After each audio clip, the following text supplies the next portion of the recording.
Hello friends, welcome to my channel 90s Kid in சமையல். என்னோட சேனலை இது வரைக்கும் சப்ஸ்கிரைப் பண்ணாதவங்க மறக்காமல் சப்ஸ்கிரைப் பண்ணிவிடுங்க. அப்படியே பக்கத்தில் இருக்க பெல் பட்டன் ஐக்கானையும் ப்ரெஸ் பண்ணிவிடுங்க. இன்றைக்கி நம்ம ரொம்ப சிம்பிளான கருணக்கிழங்கு ஃப்ரை எப்படி செய்கிறதுன்னு பார்க்க போகிறோம். கருணக்கிழங்கு ஃப்ரைக்கு தேவையான பொருட்கள் என்னென்னு பார்க்கலாம் வாங்க. கருணக்கிழங்கு, கடுகு, குழம்பு மிளகாத்தூள், உளுத்தம்பருப்பு, கருவேப்பிலை, உப்பு. கருணக்கிழங்க இந்த மாதிரி கட் பண்ணி வச்சுக்கோங்க. ஒரு குட்டி லெமன் சைஸ்க்கு புளி எடுத்து கரைச்சி வச்சுக்கோங்க. ஒரு கடாயில் 3 டீஸ்பூன் எண்ணெய் விட்டுக்கோங்க.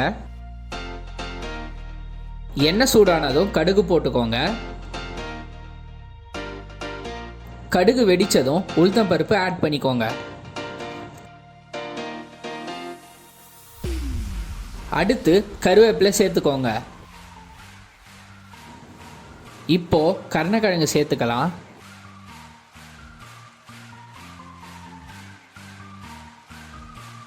கருணக்கிழங்க 2 நிமிஷம் நல்லா வதக்கிக்கோங்க.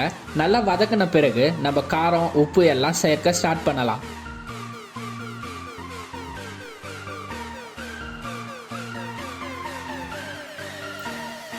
குழம்பு மிளகாத்தூள் 2 டீஸ்பூன் ஆட் பண்ணிக்கோங்க. உப்பு தேவையான அளவு. நல்லா 2 நிமிஷம் வதக்கிக்கோங்க. இந்த ஸ்டேஜ்லேயே உப்பு காரம் எல்லாம் கரெக்டாக இருக்கான்னு செக் பண்ணிக்கோங்க. புளி கரைச்சி வச்சதை சேர்த்துக்கோங்க. புளி கரைச்சலை சேர்த்துக்கிட்டு 1 நிமிஷம் நல்லா வதக்கிக்கோங்க. இப்போ கடாயை மூடிட்டு லோ ஃப்ளேமில் 10 நிமிஷம் வேக விடுங்க. ரொம்ப சிம்பிளான ஈஸியான கருணக்கிழங்கு ஃப்ரை ரெடி. வெறும் 15 நிமிஷத்தில் டேஸ்டியான சைட் டிஷ் செய்யலாம்.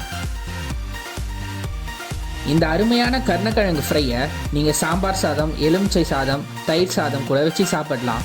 ரொம்ப சுவையாக இருக்கும்.